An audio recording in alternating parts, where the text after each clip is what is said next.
Waheguru Waheguru Waheguru Waheguru Waheguru Waheguru Waheguru Waheguru Waheguru. Hi there. Have you heard about the Sikhs? No. No, we're a bit of an unknown quantity out there. Okay. We're the 5th largest religion, but we're not shouting types. We don't try to convert people. So for that reason, we're a bit quiet. So it's our first time out here. Well, yeah, no, I didn't come here to shout at anybody. I thought I'd come and just raise awareness. We call this project Sikhism Awareness for Everyone. It's not a conversion-orientated project, you know. It's just we're aware that we have a lot of physical similarities with our friends on the right there, and people often assume that we're Muslims. I don't know, what would you have thought when you looked at me? I mean, I don't know if you probably... Yeah, I'd have probably said Muslim. Really? Okay. Well, Because I'm uneducated in that sense. well, it's mostly our fault. I don't blame anybody, really. I mean, why should people tell other people about you when you don't tell people about yourself? So, yeah. So I don't blame anybody for that. Well, we started about 500 years ago, so it's quite young. It's probably the largest, it's the 5th largest religion in the world, but it's one of the youngest. And the first guru, when he came upon earth, he was actually, when he grew up, he was studying Hinduism and Islam as a child, but he didn't buy any of them. So he's quite well versed, and most Sikhs understand Islam quite well and Hinduism. But he felt that neither really addressed the situation that he wanted to address, which was there's one creator. This has always been what he taught, and that there's also the whole of humanity is just one big race. Like okay, we look differently. Like you're white, somebody else is brown, somebody else is black. It makes no difference really to God. So when we go in front of God, this physical body, we all know it gets left behind. So the soul gets in front. And when he went to Mecca, because he travelled quite a bit, they asked him the question, they said, who's better, a Hindu or a Muslim? And his response was, look, you know, without the right actions, they're both going to be crying when they get there, right? So it's going to be a test and they're going to fail. So the Guru was all about actions and how we behave while we're alive. Yeah? The word Sikh actually just means a disciple of a disciple. And the Guru is the teacher. So all Sikhi, or as what we believe, we call it Sikhi, is basically the teachings of the Guru. That's it. There were 10 Gurus. So the first Guru, he appointed the next Guru, and it flowed like that all the way up to the 10th Guru. The 10th Guru then passed on the Guruship to the text. So now what we have now is the eternal Guru, our text, the Guru Granth Sahib Ji. But what's cool about the Guru Granth Sahib Ji is that it was written by the Gurus. And they were there, they wrote it, then they compiled it, they checked it, and then it was that is our text. So it hasn't changed really since the Gurus put it together. And the teachings are very, I would say, enlightened teachings, if you want to say, sort of simply explain it. That there's one creator, we're all equal, male or female, black or white. The third Guru appointed female preachers back about 400 years ago. So equality between men and women has always been a part of Sikhi. There's something called langar. I don't know if you've ever been to a Gurdwara or a Sikh temple. In a Sikh temple, there's always free food. So this is like, we've got this leaflet which we give out to people. You can have a look at that. The last part here, the last part talks about free food. This is the principle of every Sikh faith, that there's always free food available in every Gurdwara, right? And that's basically a way to show 3 things, right? The first, that we're all equal, that hunger shouldn't exist, right? So we're using food as a way to fight hunger, which is obviously a very effective way to fight hunger. If someone's hungry, just give them food. And the Gurus, they set this thing up so in every single Gurdwara across the globe, there's always free food, right? 24/7. You can turn up and say, I'm hungry, and they'll feed you. And anybody can turn up, whether they're Sikh or not Sikh. If you go to the Golden Temple, you might have heard of this famous iconic building. It's like quite a big tourist place. Every day, roughly 40 to 100,000 people eat for free there, right? And it's not just, I would say, majority people aren't Sikh. So anybody can turn up. And this thing was instituted in every Gurdwara in order to first combat hunger, but secondly to make sure that people feel equal. So when we go there, whether you are a Sikh or not, whether you're rich or poor, we have to sit on the same floor and have the same food. And this was the institution to basically put equality into action. It's not enough to say we're all equal really, but then you go to a posh restaurant which serves you a £50 pizza, and then a poor person's buying the same pizza for £5, but you're not going to sit together, right? So that's the first thing. And the third thing is teaching compassion. We don't have a rule-based ethic. So our ethics are not based upon loads and loads of rules that you just follow. It's more principles, right? So principles and ethics based. So compassion for us is a source of all right action. So if we've got compassion for the common person, that means if they're hungry, we feed them, right? And where you learn compassion is when you're giving food away. A lot of people, they say, I believe that it's good to help people, but I never really realized how nice it is to help people until I started helping people. So a lot of the shelters, in the Christmas time, when people go and give food out in the shelters, they feel when they go there, oh, it's really nice. I really enjoyed giving away my time and giving away food or giving away my money. But unfortunately, the world is training us to believe that we shouldn't give anything away. Be greedy. So the gurus, instead of trying to say to people, oh, don't be greedy, they said that anyway. They said, oh, why don't we train people to be compassionate? And so by giving food away and helping people, that was a form of learning compassion. So this system still exists now. The gurus never discriminated based on religion. So they never said, oh, well, you're going to go to hell if you're a Muslim, or you're going to go to hell if you're a Christian. But one thing they were clear about is that we must believe in a creator. Why must we believe in a creator? It's kind of like a child came away from the mother and then say, oh, I never had a mother. You know, every mother is going to want that child to look at the mother. And because Waheguru, like God, sorry, I say Waheguru, that's our word for God. But because God is so great and so big, to God we are like babies, yeah. And so the mother is looking at the child, and the child is ignoring the mother, right? And by doing that, the child is doing two things: is being a bit ungrateful because the mother gave it birth. But secondly, the child is failing to realize the love that's available for the child if it just turns to the mum. You know, there's so much love waiting there. And that's really our main source. So the Guru is not saying be religious or else you'll go to hell. That's part of it. But the other side of that, be religious and experience God, meditate, because when you do that, you'll experience all this joy. So the Sikhs are not out there trying to say to people you should convert to Sikhism. But we definitely tell a Christian you should also wake up in the morning early and meditate upon God's name. You know, in the Bible it says God's name is great. But a lot of Christians nowadays don't actually take God's name. So do you have like a certain amount of times per day? Yeah. First thing in the morning. Okay. And then in the evening after work. And then night time before you go to sleep. The 3 times. Like rules based, right? As opposed to principles based. What do you do any fitness or anything like that? I mean, you're on rollerblades right now. Yeah, okay, so let's say you met someone who wanted to be an athlete in rollerblading, yeah? And you said to them, you know, every day you should train. Yeah.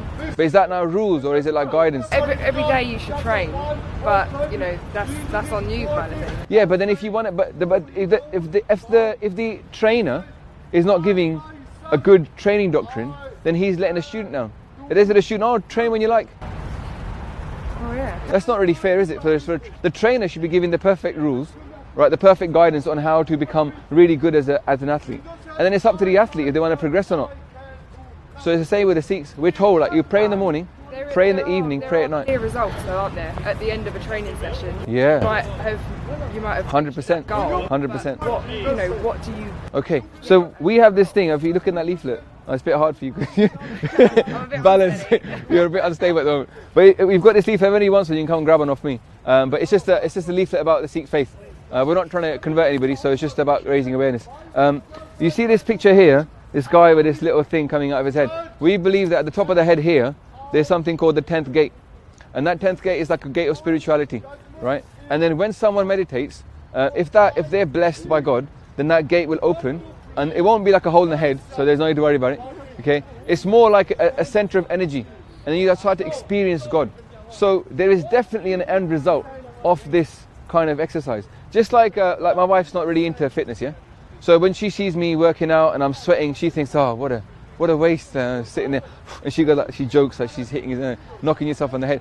But when I come out inside, I feel so good. I can't express that to someone. The endorphins are flooding through me. But the same way, when you meditate, you can't get up and you might be on cloud 9. But you can't really tell someone. You just smile, right? So the results are definitely there. And even the results of speaking about God, like right now I'm talking to you, you might say, oh, he's feeling the same way as I am. But I feel right now I'm blissed out. Because, you know, every time you talk about God and the greatness of God, you get flooded with this bliss, if this thing is working, right? A lot of people, their heart and their souls aren't really connected to God. So when they sit down and pray, they get up after half an hour and they think, oh, well, I've done my good bit, but they haven't benefited themselves. This is because really, the prayer hasn't, for them, they haven't really started to pray yet, you know? But for us, we believe when you start calling God's name, you start experiencing God through love, it's unparalleled. And that's called bliss. I don't know if you've studied the Christian tradition or anything like that. There's a famous lady called Lady Julian of Norwich. She's a Christian mystic. So we sort of come inside what you might say, broadly our spiritual practice is very mystic. You know, so we believe that you can experience God while you're alive. And Lady Julian of Norwich would talk about these revelations of divine love and of bliss. And she was like, wow. And, you know, it's in every tradition. The Sufis have that. I mean, I don't know about how much my friend over there knows about it, but the Sufis have this idea of bliss. The Christians have it. Any religion that kind of believes in the one God and meditates upon God feels that bliss from higher, right? The Buddhists even believe it. They believe this to be the flowering petal, the 1,000-petal lotus. The Christians call this the Godhead, right? We believe this to be the 10th gate. So, and when you experience God there, it's nothing like it. And so, yeah, you said earlier about results. There's definitely results based on meditation. It's very hard to quantify that to somebody else. Like you're talking to me, you know, you might say, well, he's a sane person.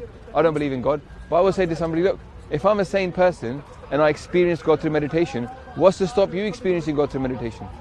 What's there to lose through meditation? Every single study in the world had proven that meditation makes you calmer. People that meditate live longer.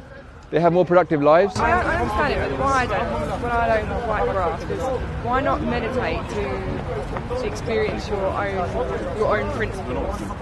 So you kind of just you feel like you should live a certain way. Yeah. And so that you have your peaceful time and you sit there and you reflect on things and you do that and you meditate. But Yeah. you don't need to do it by thinking that someone else has given these principles. It's not about thinking.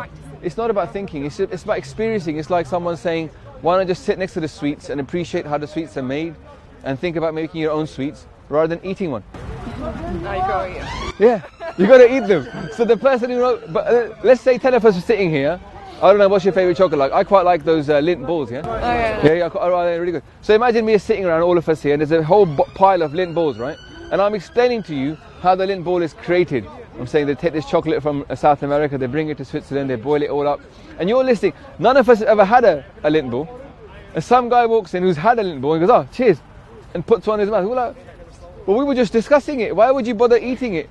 He goes, because I know what they taste like, and they're lovely. Why sit around here just talking about them? So it's kind of like that. The person who has tasted it, they don't think like, oh, I should just sit here discussing it and sitting calm, peacefully. They know if you experience God, it's the most mind-blowing experience ever. So why not? You know, and it's kind of like that, really. It's the people who have tasted it, they will say, go for it. You know, and if you were in that situation and you'd had those Lindt balls and people said, you would say, oh, just eat them, man. Stop talking about it. Get on with it. So it's like that, yeah. And even Christians that meditate, they will, even somebody watching the video right now who could be a Christian, they will resonate with that. Right? They will say, yeah, I get that, because when I meditate, I experience God, and so many of fellow Christians don't. And I'm sure, I mean, if there was people here, I don't know if there's any Christians that come in, I'm sure even Christians would come here and say, wake up in the morning and pray. Don't just be a Christian by name. Pray, meditate, experience God's name. Like, you know, on the one side we're saying don't take God's name in vain, right? Christians say that. But then why not take God's name in earnest? This is the one thing that I think Christians are missing out on today. They don't actually wake up in the morning and chant God's name. They don't say, I don't know, whatever name with Jesus or Hail Mary. They don't say again and again and again. People used to in the old, they used to have a rosary and they used to sit and meditate. They used to have pictures to look upon. They used to have all these things. And even Descartes, when he's writing, he calls it the meditations. So meditations is really just like thoughts coming from inside. It's like experiencing the truth inside you, and then what comes out of your mouth is an expression of what you experience inside. So Descartes, well, it's a funny thing, let's talk about Descartes, I studied at university. He's sitting there and he's saying, I think, therefore I am, right? You've heard of that? You've heard of him? You know, when he had that experience, he was in an oven, he was hiding in an aga. Yeah? His house had been attacked because he's a bourgeois in the French Revolution. He's sitting in an aga hiding away, and he has this transcendental experience. And he says, I'm not of the body. I'm made up of an incorporeal soul and a corporeal body. Yeah? And then he says that there must be a link where my soul and my body connect. And do you know what he calls that link? He says up here in the pineal gland, the top of the head, that must be where the soul and the body connect. And he says, I'm in my body like a captain in the ship. And I can leave the ship. The ship will sink, but I will not. Yeah. So, obviously, a captain that would abandon the ship. Not an ideal captain, some people might say. But still, we all have to abandon this ship. This physical ship has to be abandoned. The soul has to move on. And taking God's name is one way of earning the wealth of God's name. So for us, a Christian is not somebody who's of a different religion in that sense. It is somebody of a different faith, but the essence of a Christian and the essence of a Muslim and the essence but they're all the same. That you must connect to God's name. Yeah. And we're here to actually spread God's name, the goodwill of God's name, not to spread Sikhi. There's someone who's standing here right now, and is a Christian or a Muslim, and they go home and they start to meditate. We've done our